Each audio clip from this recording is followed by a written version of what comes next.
নামাজ নাই, কুরবানি নাই। যেই ব্যক্তি নামাজ পড়ে না, যেই ব্যক্তি নামাজ পড়ে না, কুরবানি তার কোনো সফলতা আনবে না, কুরবানি তার জন্য সফলতা বয়ে আনবে না। নামাজ নাই, কুরবানি হবে না তার, নামাজ ছাড়া কুরবানি হবে না। এটাই ধারাবাহিকতা। ইন্না আতাইনাকাল কাউসার ফাসাল্লি লিরাব্বিকা ওয়ানহার। নামাজ আগে, কুরবানি পরে। আর আমাদের সমাজে এমন মানুষ আছে নামাজ পড়ে না, কিন্তু লক্ষ লক্ষ টাকা দামের কুরবানি ছাড়ে না। তার মানে কি? সে দিন বুঝে না, সে ইসলাম বুঝে না, মুহাম্মদ সাল্লাল্লাহু আলাইহি সাল্লামকে দেওয়া আল্লাহর ঘোষণাও জানে না, ইব্রাহিম আলাইহিস সালামকে দেওয়া সেই কুরবানির নীতি জানে না। এই কুরবানি তার জন্য কোনো সফলতা বয়ে আনবে না। সুতরাং যারা কুরবানি দিচ্ছেন, আপনার নামাজ নাই, যারা উলামায়ে কেরাম কিন্তু বলেছেন যাদের সাথে নামাজ নাই, যাদের সাথে নামাজ নাই, নামাজি ব্যক্তি যেন তাদের সাথে কুরবানি না দেয়। কারণ বেনামাজির কুরবানি হবে না।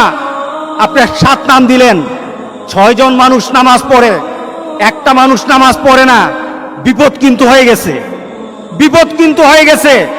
কারণ 6 ব্যক্তির অংশটা কিন্তু আরেকজনের সাথে সংযুক্ত হয়ে আছে।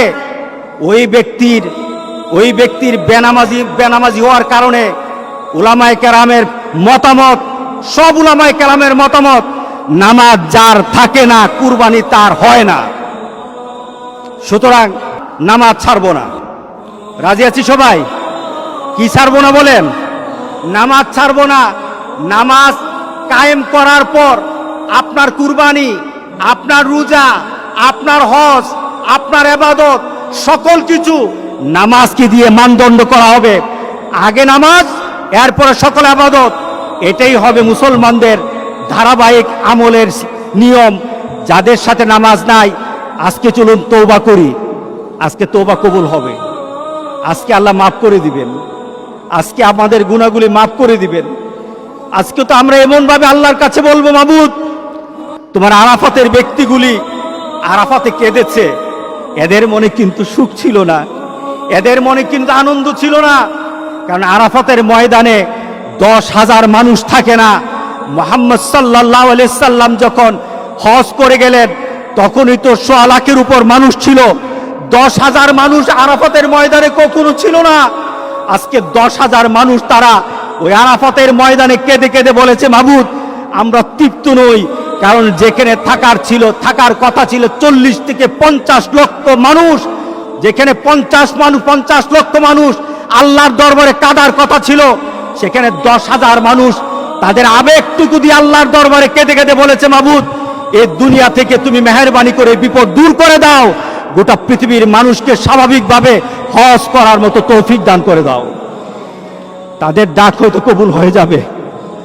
আমাদের বিশ্বাস, তাদের ডাকের কারণে হয়তো আল্লাহ আমাদেরকে মাফ করে দিবেন। আজকে চলুন আমরা আল্লাহর দরবারে বলি, আজকে কয়টা মাস হয়ে গেল? আজকে প্রায় 6টা মাস আমরা যেন একটা নতুন পৃথিবীতে বাস করছি। যেই নতুন পৃথিবী সম্পর্কে আমাদের কোনো ধারণা নেই। আমরা একজন আরেকজনের সাথে মিশতে পারি না, আমরা একজন আরেকজনের সাথে কুলাকুলিও করতে পারি না, আমরা একজন আরেকজনের সাথে মুসাফাও করতে পারি না, আমরা একজন আরেকজনের বাড়িতে দাওয়াত খেতেও পারি না। আল্লাহ সুবহানাহু ওয়া তাআলা বলেন, আমার হুকুম মান। মুসাকে যেভাবে আমি বিপদ থেকে বাঁচিয়ে দিয়েছি, ইব্রাহিম আলাইহিস সালামকে আমার কথা মানার পর যেমন কুরবানি সন্তানকে না দিয়ে আমি দুম্বা দিয়ে কুরবানি করার ব্যবস্থা করে দিয়েছি, আমার কথা মানো, আমি ঠিক তোমাদেরকে ওইভাবে একটা মর্যাদার শিখরে দিয়ে দেব ইনশাআল্লাহ। ইনশাআল্লাহ আমরা আল্লাহর কাছে এমন একটা দাবি করি, আল্লাহ আমাদের সবাইকে ওই ধরনের ঈমান এবং মানসিকতা আল্লাহ সবাইকে